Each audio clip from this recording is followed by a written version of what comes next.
Hi నమస్తే, welcome to Suman TV. Tirupati ఒక ఆధ్యాత్మిక క్షేత్రం. అణువణువు భక్తిభావంతో కూడుకున్నటువంటి ఒక భావన కలుగుతూ ఉంటుంది. సో అటువంటి ప్రదేశంలో ఎక్కడా చూసినా కూడా ఒక స్పిరిచువల్ మోటివ్ అనేది కనిపిస్తూ ఉంటుంది. డివోషనల్ మోటివ్తో అందరూ కూడా ప్రతిరోజు ఏదో ఒక దైవాన్ని దర్శిస్తూనే ఉంటారు, ఏదో ఒక పూజను చూస్తూనే ఉంటారు. సో అటువంటి ప్రాంతంలో ఒక వ్యక్తి ఇంట్లోనే ఒక పీఠాన్ని ఏర్పాటు చేశారు. ప్రస్తుతం తిరుపతిలో ఉన్నటువంటి బలిజ వీధిలోనే ఉన్నాను. అంటే ఇక్కడ దాదాపు 20 సంవత్సరాలకు పైగా ఒక పీఠాన్ని నడుపుతున్నారు ఒక స్వామి. ఆయనతో మాట్లాడదాము, ఆయన ఇంటికి వెళ్తాము. ప్రస్తుతం నేను ఆయన ఇంట్లోనే ఉన్నాను. ఇది ఇల్లు కాదు, పీఠం అంటున్నారు. అంటే ఇంట్లో చూస్తే అణువణు కూడా ఒక డివోషనల్ మోటివ్తో కనిపిస్తోంది.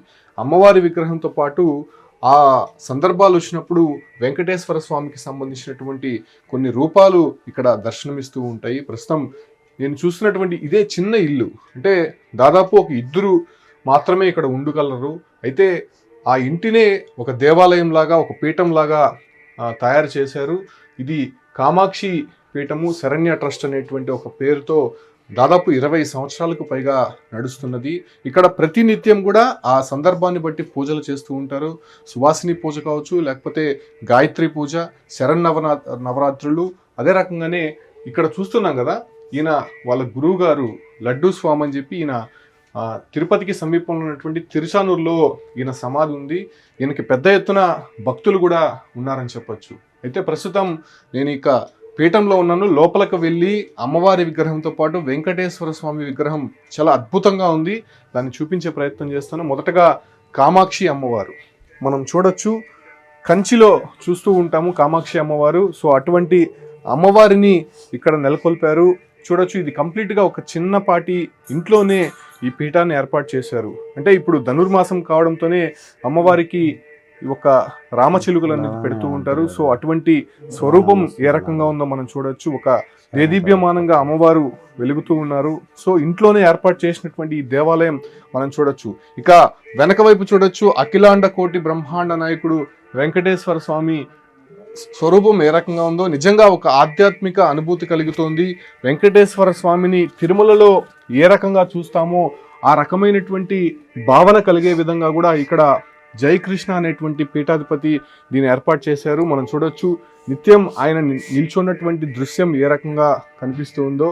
ఆయన వక్షస్థలం పైన శ్రీదేవి భూదేవి, ఆయన చేతులు చూడొచ్చు. అదే రకంగానే కింద పాదాల నుంచి కూడా అచ్చు తిరుమలలో ఏ రకంగా మనం చూస్తే ఆ ఫీలింగ్ కలుగుతుందో ఆ రకమైనటువంటి భావన కలిగే విధంగా కూడా ఇక్కడ ఏర్పాటు చేసి ఉన్నారు. మనం చూడొచ్చు వెంకటేశ్వర స్వామి ఎంత ఆ దివ్యానుభూతి కనిపిస్తున్నాడో. సాధారణంగానే తిరుమలలో ఒక క్షణం పాటు దర్శించుకోవాలంటేనే ఎంతో వ్యయ ప్రయాసాలు పడుతూ ఉంటారు. భక్తులు సుదూర ప్రాంతాల నుంచి కూడా వస్తూ ఉంటారు.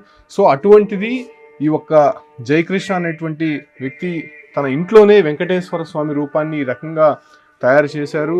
చూడొచ్చు ఎంత దివ్యానుభూతిని కలిగిస్తుందో. వెంకటేశ్వర స్వామిని చూసినటువంటి అనుభూతి ఇక్కడ అణువణువు కనిపిస్తుందంటే మనం నిజంగా ఆశ్చర్యం కలగాలి. చాలా చిన్నపాటి ఇంట్లోనే ఈ రకమైనటువంటి డివోషనల్ మోటివ్తో వెంకటేశ్వర స్వామిని నెలకొల్పాడు. ఇక్కడ వెంకటేశ్వర స్వామిని ప్రతి సంవత్సరం కూడా కొత్త రూపంలో, అంటే వైకుంఠ ఏకాదశికి సంబంధించి వైకుంఠంలో స్వామివారు ఎలాగా ఉంటారో అలా వెంకటేశ్వర స్వామిని తయారు చేసినటువంటి ఫొటోస్ కూడా ఆయన చూపించాడు. అంటే ప్రతి సంవత్సరం కూడా కొత్త రూపంతో ఇలా దేవతా విగ్రహాలను తన ఇంట్లోనే తయారు చేసి ప్రతి సందర్భం వచ్చినప్పుడు, ఆ ఒక్క మాసాలు వచ్చినప్పుడు ప్రత్యేకమైనటువంటి పూజలు నిర్వహిస్తూ ఉంటారు. ఈ విగ్రహం చూస్తేనే నిజంగా ఆశ్చర్యం కలుగుతుంది. మనం చూడొచ్చు, తిరుమలలో గర్భాలయంలో ఏ రకంగా ఉంటుందో ఆ రకమైనటువంటి అనుభూతిని కలిగిస్తోంది. ఇక్కడ చూడొచ్చు జయ విజయులు, అదే రకంగానే లక్ష్మీదేవికి సంబంధించినటువంటి సేమ్ తిరుమలలో కూడా ఈ రకమైనటువంటి ఫీలింగ్ అయితే మనకు కలుగుతుంది. దూరం నుంచి చూస్తే అసలు నిజంగా చీకట్లో స్వామివారు ఆ దీపాల వెలుగులో చూస్తే వెంకటేశ్వర స్వామి తిరుమలలో ఏ రకంగా చూస్తామో ఆ రకమైనటువంటి ఫీలింగ్ అయితే కలుగుతోంది. ఒకసారి దీనికి మూల స్తంభమైనటువంటి జయకృష్ణ అనే వ్యక్తితో కూడా మాట్లాడదాం. అసలు ఎందుకు ఆయన ఇంట్లోనే ఈ రకమైనటువంటి దేవతా విగ్రహాలు ఏర్పాటు చేసి పూజలు నిర్వహిస్తున్నాడు? సాధారణంగా పీఠాలంటే ఎకరాల స్థలాల్లో వివిధ దేవాలయాలు, ఉపాలయాలు ఉంటాయి. దానికి సంబంధించినటువంటి పూజలు విధానం ఉంటుంది. అనేక మంది శిష్యులు ఉంటారు. అక్కడికి వచ్చేటువంటి భక్తుల సంఖ్య కూడా ఎక్కువగా అక్కడ కనిపిస్తూ ఉంటుంది. బట్ ఒక ఇంట్లోనే ఒక పీఠం ఏర్పాటు చేసి ఈ రకమైనటువంటి పూజలు నిత్యం జరుగుతున్నాయంటే దానికి కారణం ఏంటి? అసలు వెంకటేశ్వర స్వామి రూపాన్ని ఇక్కడ నెలకొల్పడానికి ఉద్దేశం ఏంటి? కామాక్షి అమ్మవారిని నిత్యం పూజ చేయడానికి ఎందుకు అతనికి ఈ ఒక సంకల్పం వచ్చిందో ఆయన మాటల్లోనే తెలుసుకునే ప్రయత్నం అయితే చేద్దాం.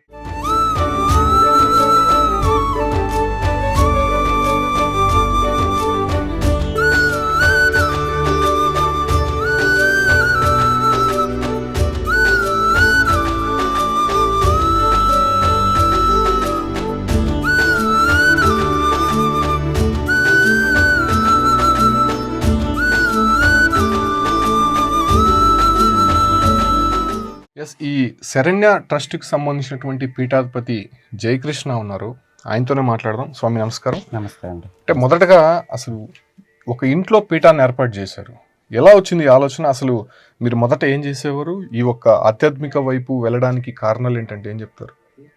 చిన్నప్పటి నుంచి భక్తి మార్గంలోకి ఉండడం అంటే అది పూర్వజన్మ సుకృతం అని చెప్పచ్చు. మొదటి నుంచి కూడా ధ్యానం వైపు వెళ్ళడం, అంటే చదువుకునే వయసులో నుంచి స్కూల్ డేస్ల నుంచి కూడా ధ్యానము అవన్నీ అనుష్ఠానాలు చేస్తూ ఉండడం. ఆ తర్వాత కొన్ని ప్రకృతి ప్రభావాలు అనుకోవచ్చు, లేదా గురువుల యొక్క అనుగ్రహం అనుకోవచ్చు, నేను మంత్రానుష్ఠానం వైపుకి వచ్చాను అనమాట. అప్పుడు తిరుచానూరులో ఉన్నటువంటి అవధూత స్వరూపంగా చెప్పబడుతున్నటువంటి మా గురువు గారు లడ్డు స్వామి అంటారు. యాక్చువల్గా వారి పేరు రామస్వామి. అందరూ కూడా లడ్డు స్వామి అనేది బాగా ప్రసిద్ధి చెందినటువంటి నామంగా ఉంటుంది. వారి దగ్గరికి వెళ్ళవలసి వచ్చింది. వారి దగ్గరికి వెళ్ళినప్పుడు శాక్తేయ మంత్ర అనుష్ఠానాన్ని నేను వారి దగ్గర నుంచి తీసుకున్నాను అనమాట. అప్పుడు మంత్ర అనుష్ఠానాన్ని బాగా చేయడం వల్ల అప్పుడు దేవతలు అన్న వాళ్ళు ప్రత్యక్షంగా కనపడడం, లేదా మంత్ర అనుష్ఠానం వల్ల దేవతల యొక్క సాక్షాత్కారం ధ్యానంలో కనిపించడం, ఇలాంటివన్నీ జరిగాయి. ఆ తర్వాతే అమ్మవారు నాకు బాగా కనపడడం, ఇలా అమ్మవారి విగ్రహాన్ని తయారు చేసి పెట్టమని అమ్మవారి నిర్దేశించడం జరిగింది. యాక్చువల్గా నేను పెయింటింగ్స్ క్రాఫ్ట్ టీచర్గా వర్క్ చేసేవాడిని. మొదట్లో స్కూల్ పిల్లలకి క్రాఫ్ట్ అవి చెప్పేవాడిని. నువ్వు విగ్రహాన్ని అవి తయారు చేయగలనమ్మా అంటే అప్పుడు అమ్మవారే చెప్పారు, లేదమ్మా నువ్వు చేయగలవు, నువ్వు ముందు విగ్రహాన్ని తయారు చేయన్నప్పుడు 2003వ సంవత్సరంలో నేను నా చేత్తోనే ఒక సిమెంట్తో ప్లాస్టర్ ఆఫ్ ప్యారిస్ కలిపి ఒక విగ్రహాన్ని తయారు చేశాను. అప్పటికీ ఉంది, మీకు తర్వాత చూపిస్తాను. ఆ అమ్మవారిని తయారు చేసుకొని నేను ఇక్కడ సాధన చేసేవాడిని. ఎందుకంటే ఇది పీఠంగా ఉండాలి లేదా 10 మంది రావాలనే ఉద్దేశం లేదు నాకు. మొదటగా ఇది నన్ను నేను తరింపజేసుకోవడం కోసమని మొదలుపెట్టినటువంటి ఒక రకమైనటువంటి సాధనగా చెప్పుకోవచ్చు. నేను అనుష్ఠానం చేస్తూ ఉన్నాను గురువుల నుంచి. తర్వాత మళ్ళీ గురువు గారి దగ్గర అనుష్ఠానం బలం వల్ల, మంత్రబలం వల్ల, దేవతలు కనపడడం వల్ల పూజలు అవి రెగ్యులర్గా చేయడం, నవరాత్రి పూజలు చేయడం. అవి కాకుండా ప్రతి శాక్తేయంలో చెప్పినటువంటి 4 నవరాత్రులు, శరన్నవరాత్రులు అన్నది అమ్మవారికి చాలా ఇష్టమైన నవరాత్రులు అని అందరికీ తెలుసు. ఇవి కాకుండా మాఘమాసంలో వచ్చేటువంటి, ఇప్పుడు 19వ తారీఖున రాబోతున్న మాఘమాసంలో వచ్చేటువంటి శ్యామల నవరాత్రులు కానీ, ఆషాఢ మాసంలో వస్తున్నటువంటి వారాహి నవరాత్రులు కానీ, ఆ తర్వాత మన చైత్ర మాసంలో వచ్చేటువంటి చైత్ర నవరాత్రులు కానీ, ఈ 4 నవరాత్రులు కూడా మనం అమ్మవారికి చేస్తుంటాం. ఇవి కాకుండా నవరాత్రుల్లో ప్రత్యేకంగా మనం ఇక్కడ కుమారి పూజలు కూడా బాగా జరుగుతుంటాయి. ప్రధానంగా 2 సంవత్సరాల బాలిక నుంచి 10 సంవత్సరాల బాలిక వరకు మనం కుమారి పూజల్లో కూర్చోబెట్టడం, ఆ సమయంలో ప్రతి ఒక్కరూ కూడా వారిని పూజించుకునేటువంటి అవకాశాన్ని కల్పించడం. ఇది కొత్తగా వింటున్నా, కుమారి పూజ అనేది లేదండి, సాంప్రదాయంలో ఎప్పటి నుంచో ఉంటున్నది, సనాతనంగానే ఉంటున్నది. నేను మొదలుపెట్టినప్పుడు దాదాపు 23 సంవత్సరాల ముందు ఈ చుట్టుపక్కల ఎవరికి కూడా కుమారి పూజ కానీ సువాసిని పూజ కానీ తెలియదు. చిన్నపిల్లల్ని పంపడానికి కూడా భయపడిన రోజులు అనమాట. వీళ్ళేదో పూజలు చేసేస్తున్నారు అని. ఇప్పుడు ఈ మీడియా ప్రభావం, ఇలాంటి వాళ్ళు ఎంతోమంది మంచి మంచి కంటెంట్ని ప్రజలకు ముందుకు పెట్టడం వల్ల జనాలకు కూడా చాలా విషయాలు తెలియడం అవుతుంది. సో దానివల్ల ఏంటంటే ఇప్పుడు చాలా వరకు ఈ కుమారి పూజలు అంటే చాలా వరకు అవగాహన వచ్చిందనమాట. ఇవే కాకుండా కొన్ని దేవతలు ఉంటారు, కాళీ, తార, చిన్నమస్త అనే దేవతలు. ఇలాంటి పేర్లు మొదట్లో ఎవరికి తెలిసేది కాదు. కాబట్టి నేను సాధనలో ఏం చేసేవాడిని అంటే ఈ నవరాత్రులు వచ్చినప్పుడు ఒక్కొక్క దేవతని అలంకరణ చేసి ఇక్కడ చూపించేవాడిని. చిన్నమస్త అలంకారం కానివ్వండి, లేదా బగళాముఖి అలంకారం కానివ్వండి. ఈ దేవత పేరు కూడా చాలామందికి తెలుసుంటుంది. ఇప్పుడు కొంచెం ప్రచారంలోకి వస్తుంది. ఇలాంటి అలంకారాలన్నీ చేయడం వల్ల జనాలకు ఆ దేవత ఉంది అని కూడా తెలుస్తుంది. ఆ దేవత యొక్క ప్రయోజనం, ఆ దేవతని అనుష్ఠానం చేయడం వల్ల ఏ ప్రయోజనం వస్తుంది, ఆ దేవతకు సంబంధించిన హోమం చేయడం వల్ల ఏ ప్రయోజనం వస్తుంది, ఇవన్నీ కూడా చెప్పడం కోసమని ఇది ఒక సాధనగా మొదలుపెట్టాను అన్నమాట. మొదట్లో అమ్మవారి యొక్క ఉపాసన చేస్తూ ఉండేవాడిని. మనం దేవి భాగవతంలో చూసినా కూడా, లేదా చండీ సప్తసతిలో చూసినా కూడా అమ్మవారిని సర్వదేవతా స్వరూపంగా చెప్తారు. అంటే మూల శక్తి ఏదైతే ఉందో అది ఒక జ్యోతి స్వరూపంగా, ఒక జగన్మాతగా ఉంటుంది. ఆ శక్తి నుంచే అంశ మాత్రంగా మిగతా దేవతలు వచ్చారని చెప్తారు. ఆ దేవతలే మనం చూస్తున్నట్టు ప్రతి దేవతలు కూడా. కాబట్టి ప్రతి దేవతల యొక్క అంశ పరమాత్మ అయినటువంటి ఆ జగన్మాత అంశ నుంచి వచ్చి ఉంటుంది.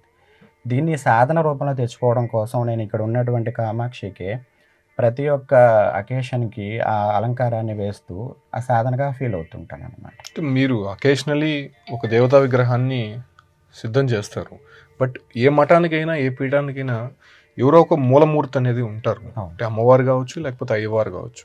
సో మీ పీఠంలో ప్రత్యేకించి శరణ్య ట్రస్ట్కి సంబంధించి ఈ పీఠంలో అంటే మూలంగా మీరు పూజించేటువంటి దేవత ఇక్కడ ఉన్నటువంటి మూలమూర్తి కామాక్షి దేవి అండి.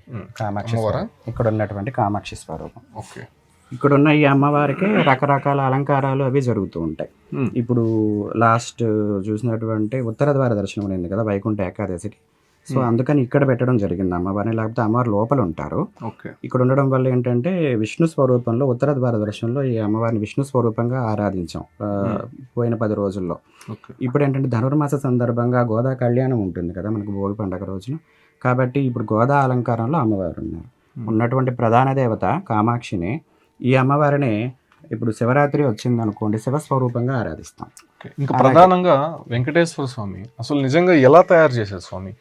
ఇంత దేదీప్యమానంగా స్వామి కనిపిస్తున్నాడు. వెంకటేశ్వర స్వామిని కొండపైన చూసినంత ఫీలింగ్ కలుగుతోంది. ఏంటి అసలు ఎందుకు ఆలోచన వచ్చింది? ఇదంతా మొదటగా చెప్పాలంటే నాకున్న గురువులందరి యొక్క దయ, వాళ్ళ అనుగ్రహం మొదటగా చెప్పాలి. తర్వాత దేవతల యొక్క పరిపూర్ణ అనుగ్రహం చెప్పాలి. మనకందరికీ తెలుసు ఈ అఖిలాండ కోటి బ్రహ్మాండ నాయకుడు. ఈయనకి ఇష్టం లేని వాళ్ళు అంటే ప్రపంచంలో ఎవరు ఉండరు. ఎందుకంటే అంత మనసుని లాగేసే స్వరూపం అన్నమాట ఈయనని. ఒక్క క్షణం కోసం ఎంత కష్టమైనా పడతారు జనాలు. కాబట్టి అలాంటి స్వరూపాన్ని ఎక్కువసేపు చూడాలన్నది నా మనసులో ఉంటుంది. అంటే ఆయన ఎక్కువసేపు సేవించుకోవాలని.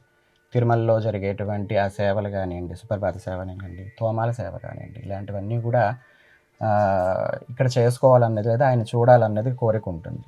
అందరికీ ఆ భాగ్యం కలగదు కదా. ఇప్పుడు ఉన్నటువంటి జనసమూహం ఇవన్నీ ఉండడం వల్ల ఆయన్ని ఒక క్షణం మాత్రం దర్శనం చేసుకుంటే చాలు అనేటువంటి పరిస్థితి.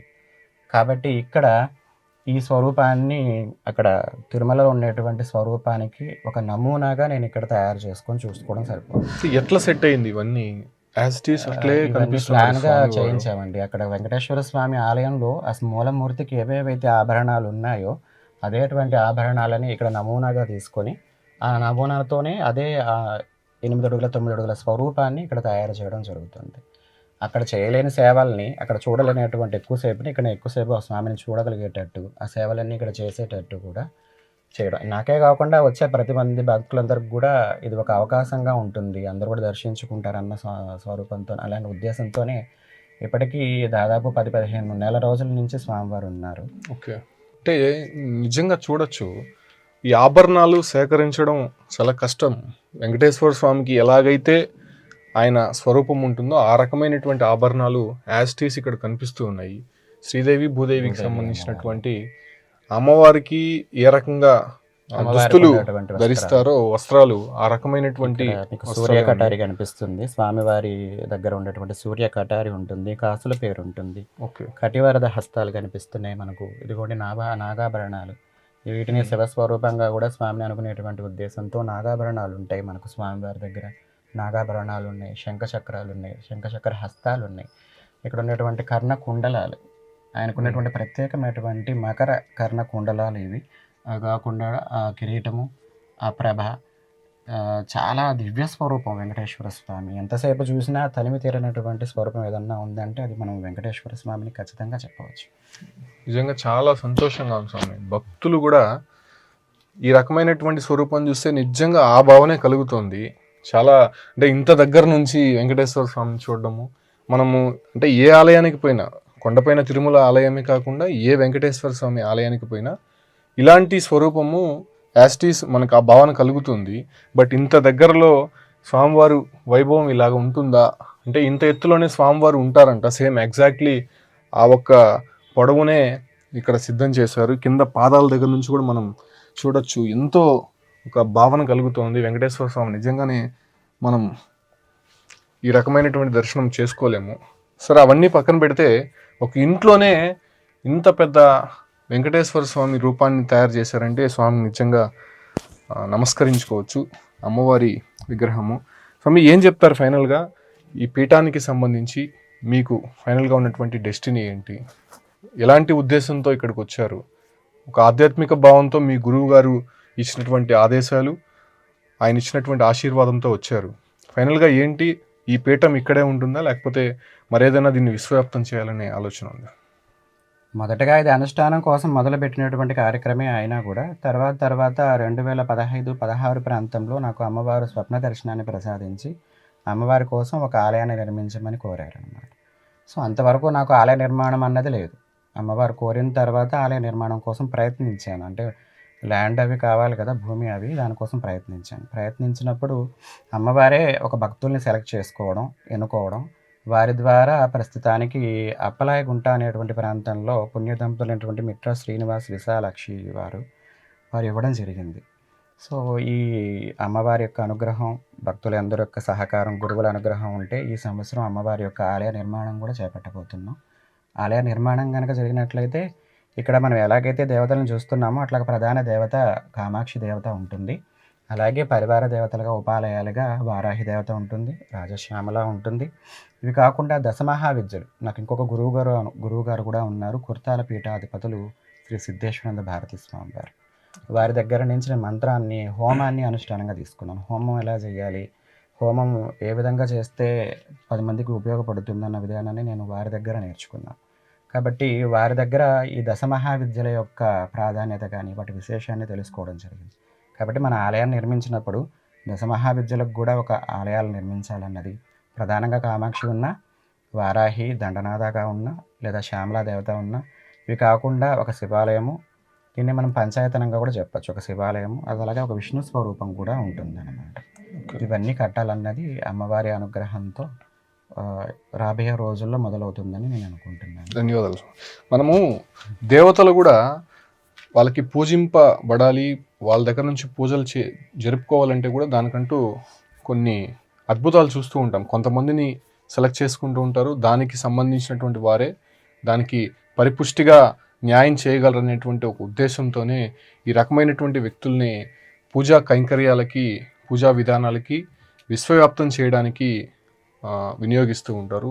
సో దేవతలు కూడా ఇటువంటి వారిని నిర్దేశించడానికి కారణం కూడా నిజంగా ఇటువంటి భక్తి భావాన్ని విశ్వవ్యాప్తం చేయడానికి ఒక సూచికగా చెప్పచ్చు. నిజంగా శరణ్య ట్రస్ట్ వచ్చాను, ఒక ఇంట్లోనే ఒక పీఠాధిపతి ఈ రకమైనటువంటి అట్మాస్ఫియర్ని తీసుకురావడానికి ఎంత కష్టతరమో మనం ఆలోచించవచ్చు.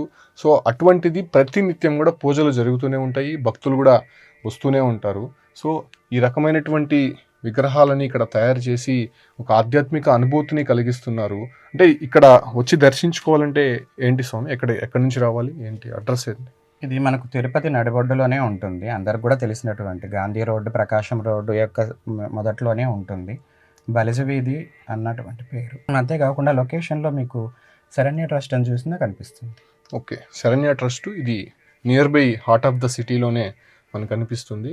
కొద్ది రోజుల్లోనే ఇది షిఫ్ట్ చేయబోతున్నారు. అక్కడ అప్పలాయగుంట దగ్గర స్థలం కూడా ఏర్పాటైంది. అక్కడ కూడా ఈ శరణ్య ట్రస్ట్ పేరుతో ఈ ఆశ్రమాన్ని కూడా నెలకొల్పేందుకు, పీఠాన్ని కూడా నెలకొల్పేందుకు ఏర్పాట్లు అయితే జరుగుతున్నాయి. నిజంగా ఒక ఆధ్యాత్మిక అనుభూతిని కలిగించారు. ధన్యవాదాలు స్వామి. ఒకసారి మీరు కూడా విజిట్ చేయండి. ఒకసారి ఈ యొక్క ఉన్నటువంటి పీఠంలో ఉన్నటువంటి దేవతా విగ్రహాలని, ఇక్కడ జరిగేటువంటి పూజా కైంకర్యాలను కూడా ఒకసారి ఆలకించండి. Keep watching Suman TV.